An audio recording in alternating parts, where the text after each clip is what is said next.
भैयांना मराठी शिकवलं तर उद्या मराठी पुरस्कार स्वीकारताना दिसतील। पुण्यातल्या एका कार्यक्रमातून राज ठाकरेंनी ही कोपरखळी दिली। परिवहन खात्याच्या निर्णयावरून राज ठाकरेंनी भैयांना टोला लगावला।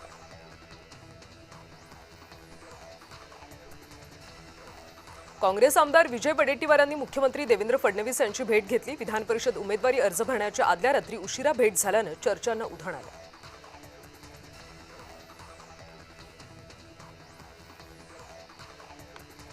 राष्ट्रवादीकडून जिशान सिद्दीकी यांना विधान परिषदेची उमेदवारी मिळण्याची चर्चा आहे। राष्ट्रवादीकडे विधान परिषदेसाठी केवळ एकच जागा आहे। परिवहन मंत्री प्रताप सरनाईक यांच्या विहंग समूहानं आमदार नरेंद्र मेहता यांना नोटीस बजावली। घोडबंदर इथल्या भाईंदरपाडा भागात जमिनीच्या वादातून परिवहन मंत्री प्रताप सरनाईक यांच्या विरोधात काही ग्रामस्थ रस्त्यावर उतरल्याची घटना घडली होती। त्यांना भाजप आमदार नरेंद्र मेहता यांनी पाठिंबा दिला होता। ठाकरे गटाकडून अंबादास दानवेंना विधान परिषदेची उमेदवारी दिल्याची माहिती खासदार संजय राऊत यांनी एक्स पोस्टद्वारे दिली। तसंच गुरुवारी 11 वाजता दानवे उमेदवारी अर्ज दाखल करतील अशी माहिती देखील दिली आहे। मुख्यमंत्री देवेंद्र फडणवीस यांच्या कारचे आमदार देवेंद्र कोठे यांनी सारथ्य केले। भाजपच्या विजयी मेळाव्यानंतर मुख्यमंत्री देवेंद्र फडणवीस विमानतळाकडे जाताना आमदार कोठेंनी कार चालवली।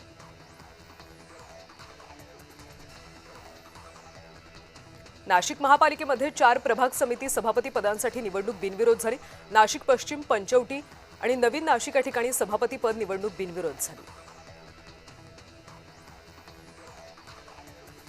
भंडारा जिल्हा महिला काँग्रेस कमिटीने महिला आरक्षण विधेयकाच्या तात्काळ अंमलबजावणीसाठी आंदोलन केले। संसदेमध्ये 2023 मध्ये मंजूर झालेल्या नारी शक्ती वंदन विधेयकाची प्रत्यक्ष अंमलबजावणी करण्यास भाजप नेतृत्वाखालील केंद्र सरकार टाळाटाळ करत असल्याचा आरोप काँग्रेस कार्यकर्त्यांनी केला।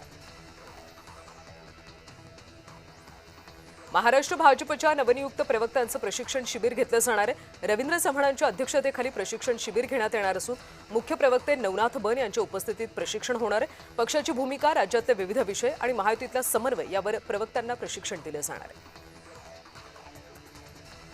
सोलापुरात ठाकरे गटातला वाद चिघळलाय। पक्ष चुकीच्या लोकांच्या हातात गेलाय, गद्दारांना पद देण्यात आली तसा गंभीर आरोप ठाकरे गटाचे माजी जिल्हाध्यक्ष अजय दासरी यांनी सुषमा अंधारेंवर केला। आमदार रोहित पवार यांनी राज्यपालांची भेट घेतली। अजित पवारांच्या अपघाताच्या तपासासंदर्भात दिरंगाई होत असल्याने राज्यपालांना पत्र दिले। तसंच शेतकऱ्यांच्या मदतीबाबत देखील राज्यपालांसोबत चर्चा केली आहे। शिवसेनेला पुढे घेऊन जाणाऱ्या व्यक्तीला उमेदवारी मिळेल असं वक्तव्य बच्चू कडूंच्या उमेदवारीवर प्रताप सरनाईक यांनी केलं। रायगडच्या दिव्या आगारमध्ये मंत्री आदिती तटकरेंना धक्का बसला। दिव्या आगार ग्रामपंचायत निवडणुकीमध्ये राष्ट्रवादी काँग्रेसचा पराभव झाला। दिव्या आगार विकास आघाडीचे सरपंच पदाचे उमेदवार विजयी झाले। उमेदवारी न मिळाल्याने सुषमा अंधारे नाराज असल्याची शक्यता आहे। आमदारकी खासदारकी आपल्यावरून 100 वेळा कुर्बान आहे। दानवेंच्या उमेदवारीनंतर सुषमा अंधारेंचं स्टेटस चर्चेत आलं।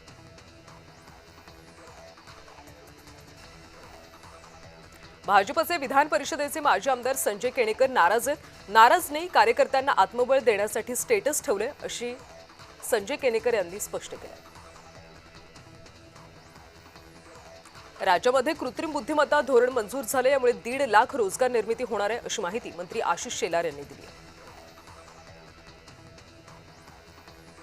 काहींना स्वतःच्या भल्यासाठी पाया पडण्याची सवय असते अशी टीका भाजप आमदार प्रवीण तायडे यांनी बच्चू कडूंवर केली आहे। ठाण्यामध्ये काँग्रेसची अंतर्गत गटबाजी उघडकीला आली। मंगळवारी काँग्रेसच्या एका गटानं बागेश्वर बाबाविरोधात आंदोलन केलं, तर बुधवारी विक्रांत शिंदेंच्या नेतृत्वात पुन्हा आंदोलन करण्यात आलं।